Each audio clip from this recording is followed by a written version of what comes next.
fundamental misconception is that we are here, individually, for the Puritan, to administer the law.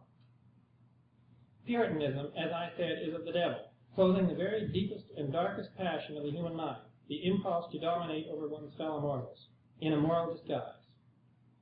It is the Puritan who has always been ready to shed blood in the past, for there is no more terrible phenomenon than the man who identifies God with his own abysmal will to power. And it will be the Puritan who will be ready to shed it in the future. Christ's realistic mission was to free man, and the opposition he met is precisely the opposition presented to social credit. The truth is that the Puritan element in man does not wish to be free.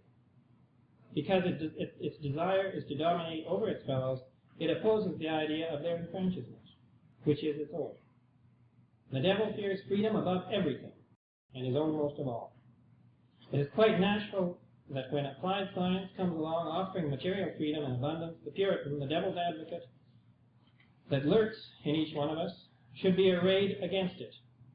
Or that when we espouse a movement calling for a realistic acceptance of the fact of economic freedom, we are met with deadly resistance from the vested interests of the Prince of Darkness. The foundation of the Christian teaching is love, or trust, in the sense of absence of fear. Perfect love casteth out fear. That form of love social credit represents. Social creditors affirm a belief in the fundamental decency, goodness if you like, of human nature in the face of a world cowering abjectly before its own degraded picture of itself.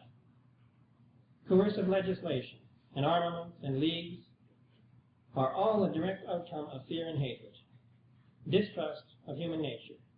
Into that dark abyss our present civilization seems to be descending. And constructively opposed to that worldwide tendency, there are literally only two forces, teaching of Christ and the philosophy of social credit. It's published in the Douglas Social Credit Journal and Fig Tree in 1937. Webb goes on to say that the actual social breakup cannot be long delayed.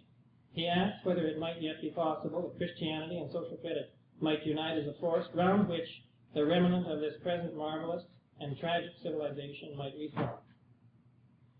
In his book, Neither Do They Spin, Dr. Brian Monahan, chairman of the Douglas Social Credit Secretariat, cautions us that full employment is a fundamental policy, not an economic theory. Remember, full employment is a policy, not a theory, which denies men the independent incomes that should and could be the basis of freedom of choice.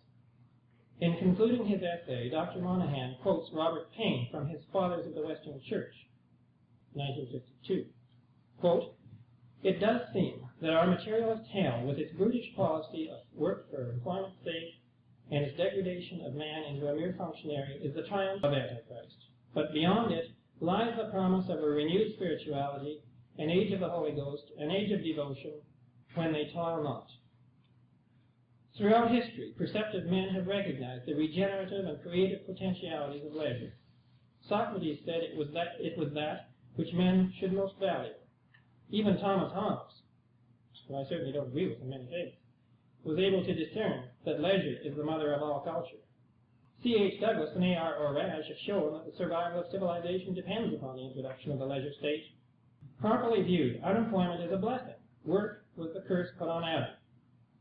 God is striving to lift the curse, but it can only be lifted when men reject the false doctrine that all wealth and rights arise from man, a doctrine perpetrated and perpetuated by those materialists who understand that they must destroy the belief in a beneficent God preparatory to the subjection of mankind to a temporal world power. The curse can only be swept away when men become psychologically prepared to receive the blessings of abundance, when they learn to share and to understand the meaning and mechanism of sharing.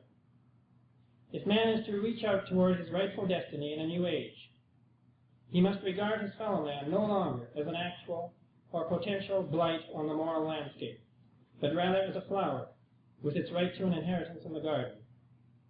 Consider the lilies of the field, how they grow. They toil not, neither do they spin.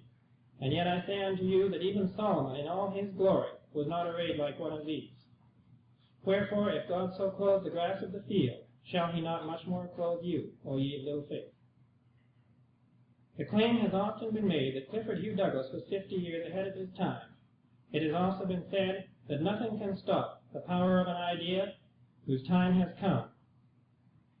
We of the social credit movement believe that the era of the national dividend is dawning. And ladies and gentlemen, we appeal to you to help us make it a reality. Thank you.